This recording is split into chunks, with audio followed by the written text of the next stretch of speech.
Hello everyone, welcome to Abhipedia powered by Abhimanyu IAS. My name is Shikha Puri और हम आज second session करने वाले हैं इंडियन पार्टनरशिप एक्ट 1932 का। चलिए, I hope I am audible and visible. First check कर लेते हैं, just let me know if I am audible and visible और नॉट, फिर उसके बाद में स्टार्ट करते हैं। ठीक है, चलिए बताइए मुझे।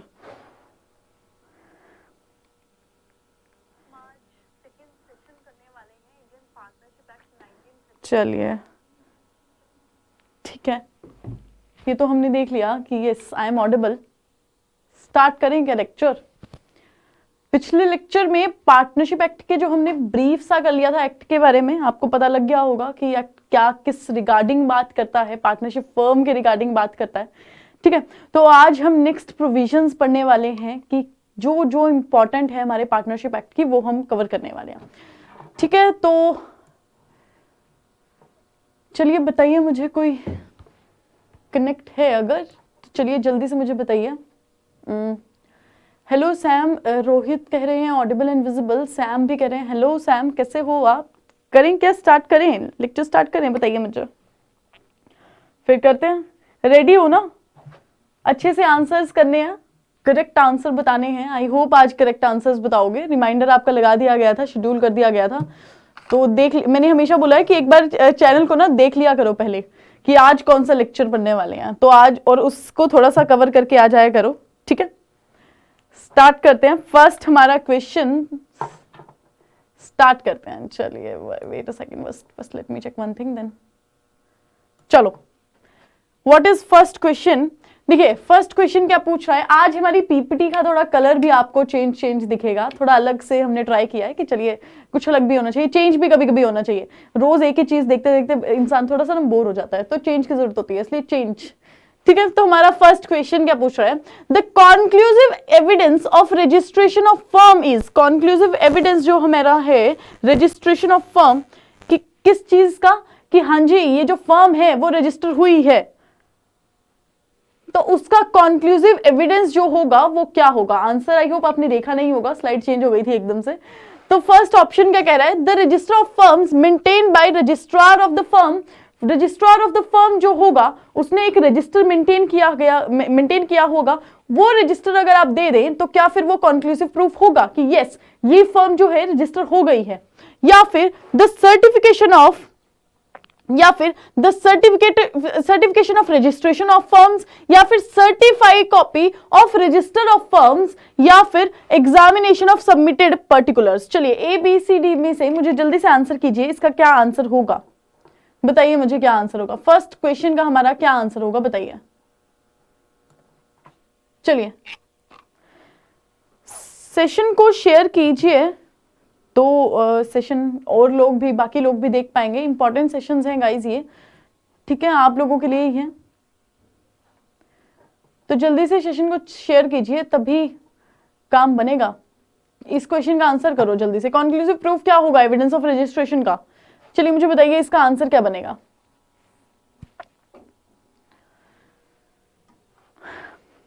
क्या आंसर बनेगा फर्स्ट क्वेश्चन का? तो देखिए फर्स्ट क्वेश्चन का आंसर बन जाता है, that is A option here. What is option a saying? The register of firms maintained by registrar of the firm. जो भी रजिस्ट्रार ऑफ द फर्म ने कोई रजिस्टर जो होगा वो मेंटेन किया होगा, ये हमारा क्या होता है? ये हमारा एक कॉन्क्लूसिव प्रूफ होता है। सैम कह रहे हैं डी। सैम डी ऑप्शन नहीं आएगा। What is D option? Examination of submitted particulars. नहीं सैम, ये कंक्लूसिव प्रूफ, एक कंक्लूसिव प्रूफ की बात की गई है। तो अगर रजिस्टर को ही दिखा दिया जाएगा कि देखिए रजिस्ट्रार का ये रजिस्टर है, इसको पकड़िए, तो उससे ज्यादा कंक्लूसिव प्रूफ क्या होगा? इवन रजिस्ट्रार की जो एंट्रीज मेंशन होती हैं इसके अंदर, अगर उनकी भी सर्टिफाइड कॉपीज बता दी जाए तो वो भी कंक्लूसिव प्रूफ होती हैं। तो अगर रजिस्ट्रार ही बता दिया जाएगा, रजिस्टर ही बता दिया जाएगा जो रजिस्ट्रार मेंटेन करता है, तो that is also a conclusive proof. ठीक है, तो वो भी क्या होगा? वो भी कंक्लूसिव प्रूफ होगा। तो इसका आंसर क्या बन जाएगा? इसका आंसर ए ऑप्शन जो है वो करेक्ट ऑप्शन हो जाएगा। ठीक है, नेक्स्ट चले।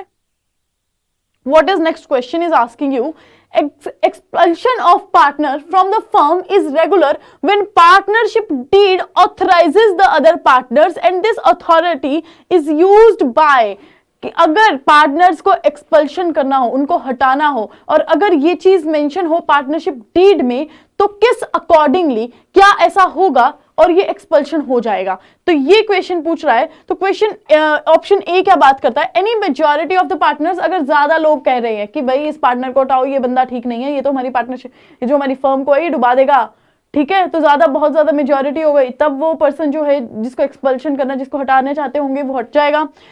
2/3 मेजॉरिटी ऑफ द पार्टनर्स अगर होगी, 3/4 मेजॉरिटी ऑफ द पार्टनर्स होगी, और unanimous consent of all existing partners की यूनानिमस कंसेंट दे रहे हैं, अपना कंसेंट दे रहे हैं एग्जिस्टिंग पार्टनर्स, तो होगी। चलिए जल्दी से इसका आंसर कीजिए, मुझे क्या होगा। एनी मेजर, क्वेश्चन को अच्छे से पढ़िएगा प्लीज गाइज, तभी आंसर कीजिएगा। क्वेश्चन के ऑप्शंस को अच्छे से पढ़ना है, तब आंसर करना है, ठीक है। 2/3 मेजोरिटी, 3/4 मेजोरिटी, या फिर कोई भी यूनानिमस कंसेंट दिया, या फिर कोई भी मेजोरिटी, किसी भी अकॉर्डिंग चलेगी। माइनॉरिटी में मतलब अगर ऐसे वाली मेजोरिटी होगी कि 50% जो पार्टनर्स है वो चाहते हैं कि ए रहे, बट सॉरी यहाँ पे 50 नहीं होगा, 49 कह लीजिए, 49% जो पार्टनर्स हैं वो चाहते हैं कि ए रहे, बट 51% चाहते हैं कि नहीं भाई ए को निकालो, बाहर फेंको इसको, टाटा बाय बाय, खत्म, इसका काम करिए। तो इसका क्या आंसर होगा? सैम का आंसर आया है C, that is 3/4 majority of the partners. C option है क्या इसका, एक्सपल्शन के केस में, कि दूसरों को हटाना हो अगर।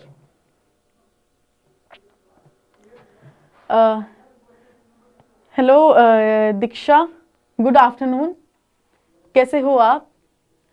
चलिए मुझे बताइए इसका आंसर क्या होगा ए बी सी में से। सैम ने इसका आंसर किया है सी, तो सैम इसका सी आंसर तो नहीं होगा, ठीक है। कोई भी मेजॉरिटी, मैंने अभी आपको बताया कि अगर ये वाली मेजॉरिटी भी होगी ना कि 51% चाहते हैं कि ए पार्टनर को आप रिमूव कीजिए और 49 कहते हैं कि नहीं ए पार्टनर को रखना है, तब भी 51 की बात मानी जाएगी, कोई भी मेजॉरिटी चलेगी, कोई 2/3 3/4 कुछ नहीं, ठीक है। तो ये अगर किसमें मेंशन होगा और आपकी पार्टनरशिप डीड में ये मेंशन किया जाएगा, तो पार्टनरशिप जो हमारा कोई एक पर्सन जिसको वो हटाना चाहते होंगे तो हट जाएगा। तो ये इसका करेक्ट ऑप्शन बन जाता है। तो क्या ऑप्शन इसका करेक्ट ऑप्शन बन जाएगा? A is the correct answer here, ठीक है। A option is the correct option. Next question पे चलें क्या? What is next question? Next question is asking you, in which of the following cases is the firm not bound by the act of the partner? Partner कोई act करता है तो इनमें से वो कौन सा एक्ट है जिसपे लायबिलिटी नहीं आएगी पार्टनरशिप फर्म की लायबिलिटी नहीं आएगी। देखिए ए बी सी ये 3 पार्टनर्स हैं, ठीक है। अब 3 पार्टनर्स कोई इनमें से कोई भी ऐसा एक्ट करते हैं जिसमें से ये एबीसी जो पार्टनरशिप फर्म है उसकी कोई लायबिलिटी नहीं आएगी। चलिए ऑप्शंस क्या हैं? When act is done by a partner और his agent on behalf of the firm, कि पार्टनर ने कोई एक्ट कर दिया या फिर उसके एजेंट ने कोई एक्ट कर दिया on behalf of the firm के बिहाफ पे। When act is done by a partner in the name of the firm, उसके नेम पे कुछ काम कर रहे हैं। When act is done by a partner in any manner expressing or implying an intention to bind the firm को bind रखने में, फर्म को जुड़े रखने में कुछ काम अगर कर रहे हैं, तो फर्म जो होगी वो लायबल नहीं होगी, नॉट बाउंड होगी। और when act is done fraudulently और नेग्लिजेंटली। चलिए D option, A B C D में से कौन सा जो ऑप्शन होगा वो करेक्ट ऑप्शन होगा? चलिए बताइए मुझे जल्दी से, ए बी सी डी बताओ गाइस क्या आंसर होगा इसका? चलिए जल्दी से बताइए मुझे इसका आंसर क्या है, ए बी सी डी में से क्या आंसर होगा? पार्टनरशिप एक्ट की बात करें, इंपॉर्टेंट एक्ट है गाइस, सभी एग्जाम्स में आता है पार्टनरशिप एक्ट, तो इसको अच्छे से करिए, इसको कवर अच्छे से करना है। चलो बताएं मुझे क्या होगा इसका आंसर, बताइए जल्दी से। लाइक द सेशन, लाइक भी कर दो, अगर अच्छा लग रहा है तो लाइक कर दीजिए, अगर बहुत ही ज्यादा अच्छा लग रहा है तो अगर फ्रेंड्स को बताना है, ठीक है। वो आप में वो वाली भावना नहीं होनी चाहिए, कौन सी वाली, वो जेलसी फैक्टर जो होता है कि नहीं नहीं ये अच्छे लेक्चर्स तो मुझे मिल गए, अब तो मुझे ये किसी को नहीं बताने, नहीं तो उनका भी एग्जाम पार हो जाएगा, ऐसा मत करना, ठीक है। ये वाली जेलसी वाला फैक्टर नहीं होना चाहिए। हम एग्जाम्स किसके क्लियर होते हैं? जो डिस्कस करता है चीजें। अब अगर आपने अगर आप सेशन अपने फ्रेंड्स के साथ शेयर करोगे और उसके बाद आप डिस्कस करोगे कि हाँ ये क्वेश्चन कराया गया था वहां पर, ये क्वेश्चन कराया गया था हर्षिका मैम ने, ये करवाया, तो आपका एग्जाम क्लियर होगा। ऐसे आप सिर्फ अपने पास रखेंगे तो एग्जाम क्लियर नहीं होते, तब तो फिर आपने नॉलेज सिर्फ अपने पास गई। नॉलेज को शेयर करना होता है, जितना शेयर करोगे, जितना सेशन को शेयर करोगे उतनी बात बनेगी, ठीक है। तो इसका आंसर क्या बन जाएगा, इसका आंसर जो है वो डी ऑप्शन जो होगा वो करेक्ट ऑप्शन हो जाएगा, ठीक है। When act is done fraudulently और नेग्लिजेंटली, अगर अब फ्रॉड कुछ कर रहा है पार्टनर, तो अब उसके लिए फर्म क्यों जिम्मेवार हो भैया, उसके लिए क्यों फर्म जिम्मेवार हो? तुम फर्म के रिगार्डिंग कुछ कर रहे हो, अच्छा काम कर रहे हो तब तो ठीक है, फ्रॉडलेंटली कुछ भी काम करी जा रहे हो तब फर्म को जो है वो लायबल नहीं होगी। कुछ भी पंगा पड़ जाए, जो ये बी है, बी पर्सन ने कुछ भी ऐसा काम कर दिया फ्रॉड से जिसमें अब पंगा तो पड़ गया, ठीक है, तो फर्म नहीं आएगी उसको बचाने, फर्म की कोई लायबिलिटी नहीं है, ठीक है। तो क्या आंसर बन जाएगा, D option is the correct option here. Now what is next question is asking you, Ram Shyam and Mohan. Ram Shyam, अगर मुझे ये पता लग जाएगा ना कि अभी लाइव कौन कौन देख रहे हैं, तो ये एग्जांपल उनको देख कर लेते हैं, ठीक है। तो अगर जो लोग 4 लोग अभी हैं वो लोग यस मैम कर दें, तो चलिए उनको राम श्याम मोहन की जगह उनको डाल देंगे फिर। चलो बताओ मुझे, अगर कोई है तो उनको एग्जाम्पल में ले लेते हैं ना, मजा आएगा। तो कोई बता नहीं रहा, कोई यस मैम नहीं कर रहा, अभी लोग देख तो रहे हैं, आप लोग देख तो रहे हो, लेकिन आपको बताना नहीं है क्या मुझे? चलिए कोई बात नहीं। राम श्याम एंड मोहन, ठीक है, आर इन अ पार्टनरशिप, तीनों क्या थे, पार्टनरशिप में थे। Ram and Mohan are declared insolvent. What is insolvent, दिवालिया निकल गया, पैसे ही नहीं बचे, ठीक है। तो राम श्याम जो थे वो तो इंसॉल्वेंट हो गए, but while Shyam wants to continue the firm, sorry Ram and Mohan क्या हो गए, इंसॉल्वेंट हो गए, लेकिन श्याम चाहता है कि नहीं मुझे क्या करना है, मुझे तो फर्म को कंटिन्यू करना है। विच of the following is true. अब इस सिनेरियो में सी, राम अलग अलग कलर्स में बना दे क्या, श्याम एंड मोहन, 3 लोग हैं, ठीक है। ये 3 लोग, राम श्याम एंड मोहन। अब इसमें से क्या हुआ, राम एंड मोहन तो क्या निकल गए, इंसॉल्वेंट निकल गए, ठीक है। राम एंड मोहन क्या निकल गए, इंसॉल्वेंट निकल गए। लेकिन जो हमारा श्याम है, श्याम तो चाहता है विजय आनंद, यस मैम, तो विजय आपको हम श्याम की जगह बना लेते हैं। अब विजय आप क्या चाहते हो, विजय चाहते हैं कि मुझे तो ये पार्टनरशिप जो है वो चलानी ही चलानी है, ठीक है। तो अब क्या होगा, इनमें से कौन सा ऑप्शन जो है उस सिनेरियो में करेक्ट हो जाएगा। Firm is also declared insolvent, firm को भी डिक्लेयर कर दिया जाएगा insolvent. Shyam has to repay the debts of the firm, हमारे केस में विजय हैं जो चाहते हैं पार्टनरशिप को चलाने रखना, तो विजय को सारे के सारे डेट्स अब पे करने पड़ेंगे। Firm is automatically dissolved and hence Vijay can not continue. अब फर्म खुद ही डिसॉल्व हो गई, जब राम और मोहन जो हैं वो इंसॉल्वेंट डिक्लेयर हो गए, तो फर्म खुद ही डिसॉल्व डिक्लेयर हो गई, तो अब शाम को कोई भी कुछ भी कंटिन्यू करने की जरूरत नहीं है। The court has to give order for dissolution, court को देना पड़ेगा ऑर्डर कि ये डिसोल्यूशन हो गई है। चलिए जल्दी से मुझे इसका आंसर कीजिए, इसका आंसर क्या बनेगा, ए बी सी डी, क्या आंसर होगा इसका, बताइए मुझे। आप लाइक कर रहे हो ना, सेशन को लाइक तो कर रहे हो ना? I am not able to see कि आप लाइक कर रहे हो कि नहीं कर रहे हो। आप नहीं कर रहे हो लाइक, तो लाइक तो करो, अच्छा लग रहा है तो। और इसका आंसर बताओ। पीडीएफ अगर आपको डाउनलोड, आज तो बहुत प्यारी सी पीडीएफ है, चेंज है, मैंने आपको पहले भी बोला था, तो पीडीएफ डाउनलोड करनी होगी, रजिस्टर कीजिए, लिंक में आपको लिंक मिल जाएगा। अच्छा, एक और इंपॉर्टेंट अनाउंसमेंट ये है, आपको फ्री टेस्ट मिल रहा है गाइस, आपको लिंक डिस्क्रिप्शन बॉक्स में दे दिया गया है एक्चुअली, तो आप फ्री जो टेस्ट है वो हमारा देख सकते हैं, लिंक पे क्लिक कीजिए और आपको फ्री जो टेस्ट है उसको करिए, ठीक है, ताकि आप जो है वो क्या कर पाए, आप अपने मतलब मेंस की पूरी अच्छे से तैयारी हो जाए। एक बार टेस्ट आप देखिए कि फ्री आपको वो मिल रहा है, ठीक है। हमारे पास आंसर्स आ रहे हैं। विजय ने बोला है सी, स्कूब ने भी बोला है C, and Ruchi I am not able to pronounce your name, I am so sorry, but आपने भी बोला है बी। तो देखिए बी ऑप्शंस 2 आए हैं और एक ऑप्शन आया है सी, ठीक है। तो जिन्होंने हमें बी ऑप्शन दिए हैं, बी ऑप्शन कहा है, हमारे जो आंसर किया है वो करेक्ट है हमारा, ठीक है। B, sorry I am sorry, यहाँ पे सी ऑप्शन है, ये सी ऑप्शन हमारा करेक्ट है। I am so sorry guys, C option जो है वो करेक्ट ऑप्शन आ जाता है हमारा। Firm is automatically dissolve. अब देखिए 3 लोग तो थे, 2 लोग तो इंसॉल्वेंट हो गए, एक बचा है, एक क्या पार्टनरशिप फर्म बना सकता है क्या? हमने कल भी पढ़ा था कि 2 लोग तो चाहिए पार्टनरशिप फर्म बनाने के लिए, एक तो नहीं करेगा ना काम, तो एक से पार्टनरशिप फर्म डिसॉल्व हो गई, इंसॉल्वेंट डिक्लेयर हो गई, फर्म तो खुद ही डिसॉल्व हो गई। अब जो श्याम है, जो हमारे केस में विजय थे, वो क्या करेंगे, वो अब कंटिन्यू नहीं कर सकते फर्म को। ठीक है, तो इसका आंसर क्या बन जाता है, C option is the correct option है।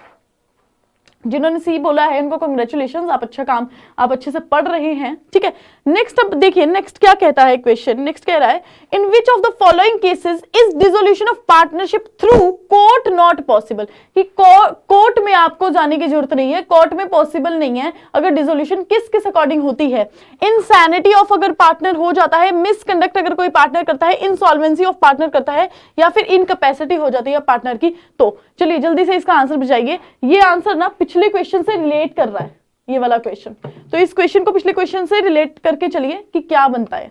चलिए जल्दी से मुझे इसका आंसर बताइए, क्या इसका आंसर होगा। कोर्ट में जाने की जरूरत नहीं है, कोर्ट के चक्कर खाने की जरूरत नहीं है। अगर इनमें से कुछ एक चीज हो गई पार्टनरशिप के केस में, आपने भी अगर पार्टनरशिप फर्म बना दी होगी, तो अगर ऐसा कुछ केस आ गया तो कोर्ट में जाने की जरूरत नहीं है। ठीक है, चलिए जल्दी से इसका आंसर कीजिए। विजय कह रहे हैं थैंक यू, ऐसे ही आंसर कीजिए अच्छे, चाहे करेक्ट कीजिए चाहे नहीं कीजिए करेक्ट, बट आंसर कीजिए, पार्टिसिपेट कीजिए। ये आपके लिए सेशंस बने हैं, अगर आप देख रहे हैं तो प्लीज गाइज पार्टिसिपेट करा कीजिए। ठीक है, आंसर बताया कीजिए।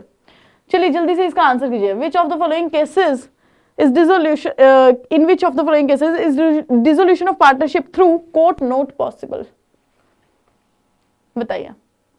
विजय का आंसर आया सी, स्कूप का भी आंसर आया सी। चलिए तो ये आपने बिल्कुल आंसर जो है स्कूब और विजय, फिर से आपको कॉन्ग्रेचुलेशंस, आपने बिल्कुल अच्छा बिल्कुल करेक्ट आंसर किया है। अब आपको कितना, जो अगर वो कौन बनेगा करोड़पति टाइप बोला जाए तो आपको मिलते हैं इतने इनाम, बट यहाँ पर आपको पैसे तो नहीं मिल रहे, आपका एग्जाम शायद क्लियर हो जाएगा। ठीक है, तो जो इसका आंसर क्या बनता है, इसका आंसर बन जाता है हमारा C option. C option is the correct, कि इंसॉल्वेंट हो गया तो कोर्ट में जाने की जरूरत नहीं है, फिर तो वैसे ही डिसॉल्व हो गई। पिछले क्वेश्चन में ही हमने पढ़ा कि अगर इंसॉल्वेंसी हो गया तब तो डिसॉल्व हो गई है पार्टनरशिप, तो क्यों कोर्ट में जाओ और कोर्ट के आप चक्कर काटो। कोर्ट वाले भी बोलेंगे कि भैया पहले डिसॉल्व हो चुके हैं, यहाँ पर आने की क्या जरूरत है आपको। ठीक है, तो इसका आंसर क्या बन जाता है, C option is the correct option here. चलिए नेक्स्ट क्वेश्चन क्या कहता है, Which of the following acts is not included in the implied authority of a partner? Implied authority, जो आपको authority पता है, ठीक है, एक्सप्रेस करने की जरूरत नहीं है, जो अथॉरिटी आपके पास है वो होता है इंप्लाइड अथॉरिटी। अब इनमें से ऐसी कौन सी बात है जो इंप्लाइड अथॉरिटी में नहीं आती, क्वेश्चन ये पूछ रहा है।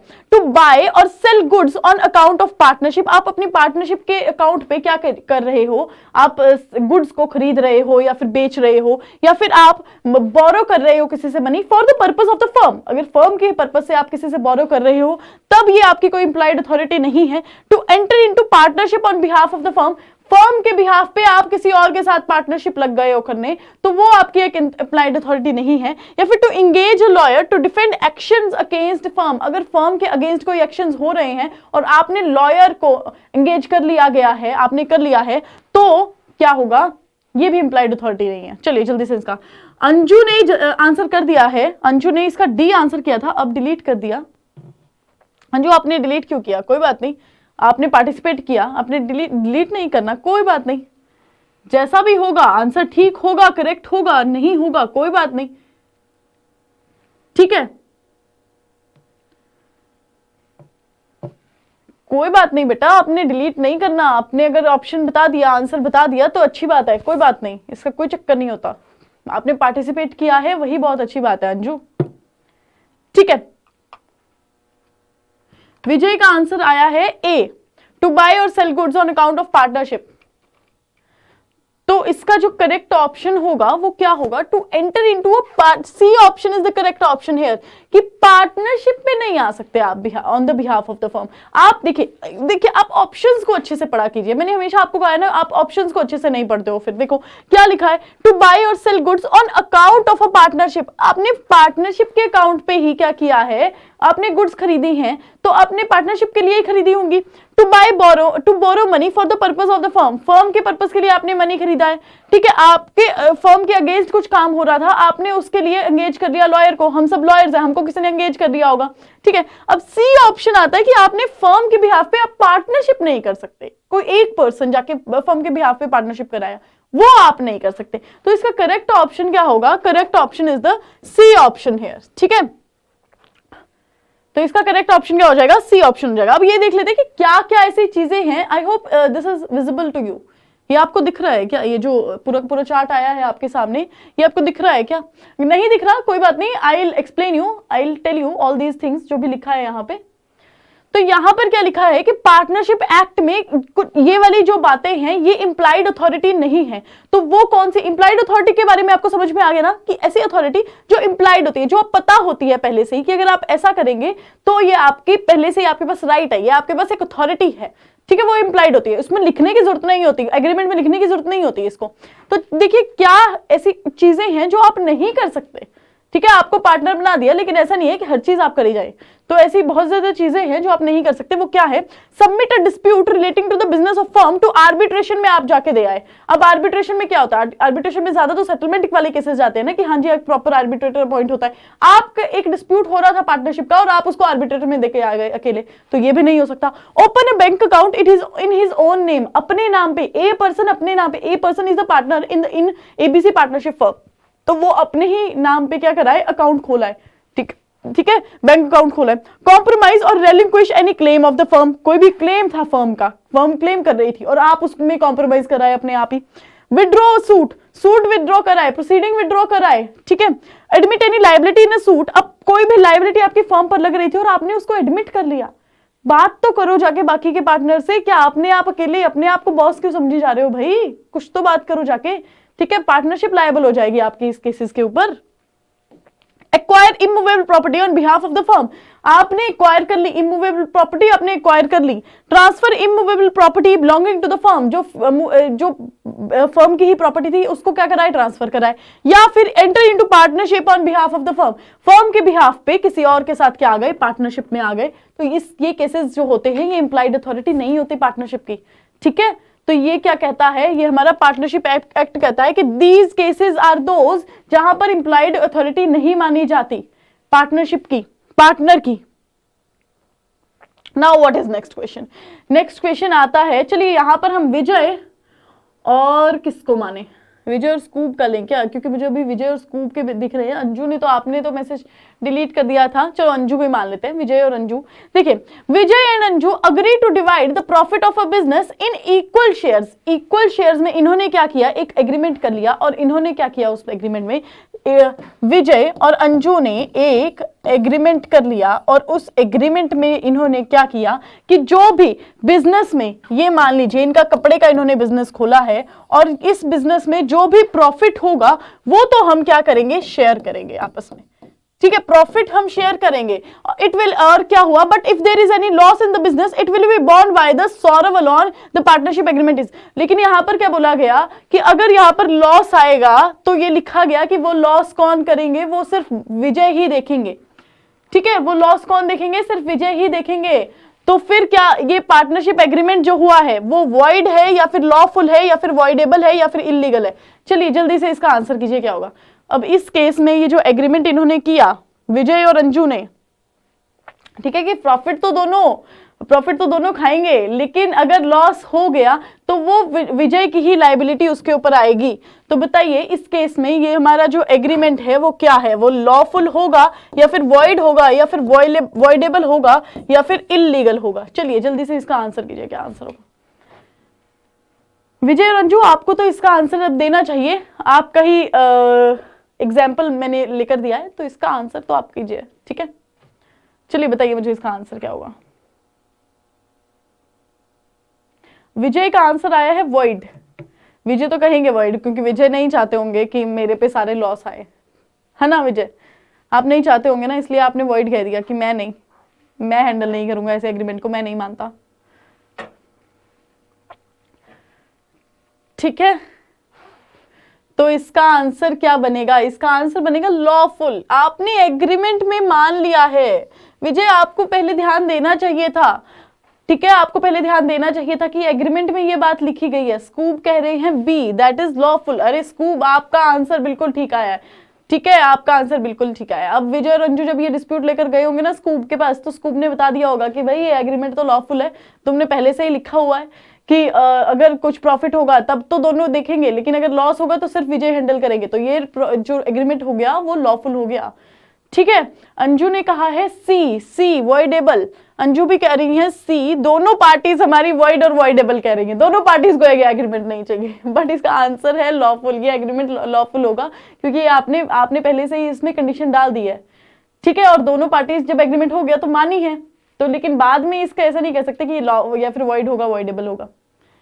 ठीक है, तो इसका आंसर क्या बन जाता है, lawful is the correct option here, B option. ठीक है, नेक्स्ट चलें क्या, नेक्स्ट क्वेश्चन पे चलें क्या।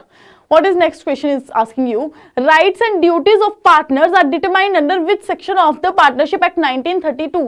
राइट्स और ड्यूटीज की, अगर आपकी कुछ ड्यूटीज है पार्टनर्स की तो आपको राइट्स भी मिल रहे हैं, तो ये कंडीशन, ये वाला जो सेक्शन है हमारा, किस सेक्शन के अंडर बात करता है ये प्रोविजन। चलिए मुझे जल्दी से इसका आंसर कीजिए। Is it section 10, is it 11, is it 17 और is it 19? A B C D में से कौन सा जो है करेक्ट ऑप्शन है? चलिए जल्दी से मुझे इसका आंसर बताइए क्या होगा।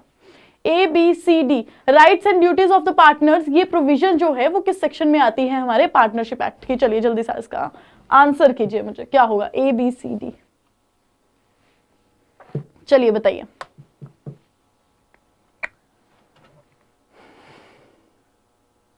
लाइक नहीं किया ना आपने फिर से? नहीं मानते तो नहीं हो आप मेरी बात को। आपके लिए देखो इस बार पीपीटी भी चेंज करके कुछ डिफरेंस आया है आज, आपको स्क्रीन थोड़ी अलग से दिख रही होगी, तो आपने लाइक नहीं करना सेशन को, आपने ठान लिया है ये बात कि नहीं मैं नहीं करूंगा लाइक।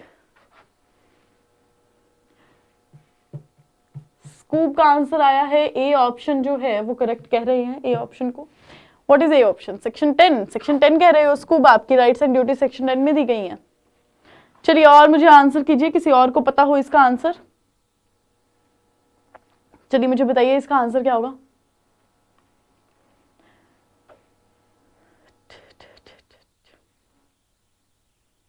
चलिए बताइए इसका आंसर क्या रहेगा, कौन सा सेक्शन है जो इस प्रोविजन के बारे में बात करता है कि अगर राइट्स मिले हैं तो ड्यूटीज भी हैं, ड्यूटीज हैं तो राइट्स भी हैं।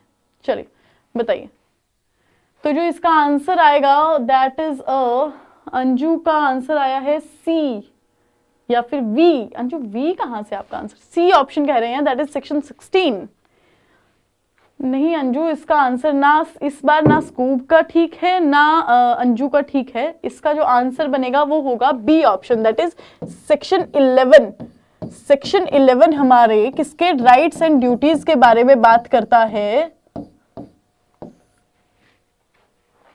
ठीक है, कि ये कॉन्ट्रैक्ट होगा, कॉन्ट्रैक्ट में आपकी राइट्स एंड ड्यूटीज मेंशन की जाएगी, कॉन्ट्रैक्ट इंप्लाइड या फिर एक्सप्रेस भी हो सकता है, ये सारी की सारी बातें हमारे सेक्शन 11 में की गई हैं। तो rights and duties of partners किसके बारे में, ये प्रोविजन कहां पर दी गई है?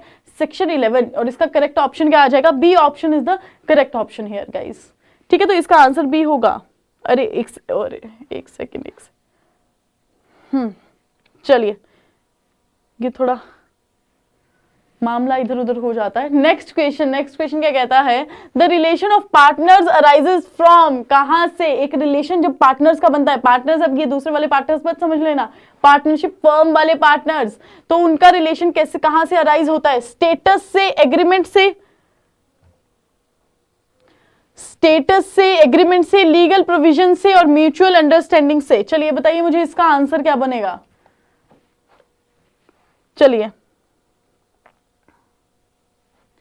स्टेटस होगा, किसी स्टेटस से इनका जो पार्टनर्स का रिलेशन आपस में राइज हो जाता है, क्या एग्रीमेंट से या फिर लीगल प्रोविजन से या फिर म्यूचुअल अंडरस्टैंडिंग से? चलिए बताइए मुझे इसका आंसर क्या होगा। म्यूचुअल अंडरस्टैंडिंग तो ऑप्शन में दे दिया गया है, अब इसको ऐसे मत समझ लेना। म्यूचुअल अंडरस्टैंडिंग होनी चाहिए, पार्टनर्स की होनी भी चाहिए, लेकिन वो किन पार्टनर्स की होनी चाहिए वो आपको पता होगा। ठीक है, पार्टनरशिप फर्म वाले की कहां से राइज होता है पार्टनर्स का जो रिलेशन है वो बताइए मुझे। आंसर्स आ गए हैं बी बी बी, अरे वाह, बी बी बी, सबका आंसर बी ऑप्शन है। मतलब आज तो सबने अब इस का आंसर सब जानते थे। ठीक है, तो मैं नाम भी बोल देती हूँ, बी विजय ने भी बी किया है, अंजू ने भी बी किया है और स्कूप ने भी बी आंसर किया है। तो आप लोगों का बिल्कुल आंसर करेक्ट है। इसका जो आंसर होगा वो बी ऑप्शन ही होगा, एग्रीमेंट से आएगा भैया। ऐसे ही नहीं आपका स्टेटस आ जाएगा, अराइज हो जाएगा, आपका रिलेशनशिप जो है अराइज हो जाएगा एज अ पार्टनर। एक एग्रीमेंट करोगे, एक प्रॉपर एग्रीमेंट होगा, उसके बाद आपका रिलेशन अराइज होगा। ठीक है, गर्लफ्रेंड बॉयफ्रेंड वाला रिलेशनशिप थोड़ी ना है जो म्यूचुअल अंडरस्टैंडिंग चाहिए होगी। चलिए नेक्स्ट क्वेश्चन पे चले। नेक्स्ट क्वेश्चन क्या कहता है? नेक्स्ट क्वेश्चन अच्छे से पढ़ना प्लीज गाइज, ये मैंने इसलिए डाला है कि ये है नॉर्मल सा क्वेश्चन है, बट ये आप ऑप्शंस अगर अच्छे से पढ़ेंगे ना तो इसका आंसर करेक्ट करोगे। चलो, the partnership deed must be properly drafted and stamped according to the provision of, किस एक्ट की प्रोविजन के अंडर ये आता है कि पार्टनरशिप डीड को क्या करना होता है, प्रॉपर्ली ड्राफ्ट होनी चाहिए और स्टैम्प्ड होनी चाहिए। इंडियन पार्टनरशिप एक्ट के अंडर ये प्रोविजन है, इंडियन स्टैम्प एक्ट के अंडर, कॉन्ट्रैक्ट एक्ट और कंपनीज एक्ट। चलिए चारों में से मुझे आंसर कीजिए, क्या आंसर होगा इसका? बताओ मुझे, आंसर बताओ इसका क्या होगा।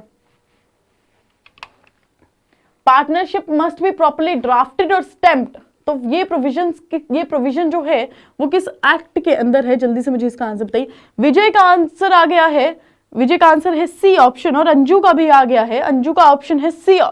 इंडियन कॉन्ट्रैक्ट एक्ट आप कह रहे हो? C option Indian contract act है? फिर से ऑप्शन देख लीजिए प्लीज। विजय ने कहा है सॉरी बी।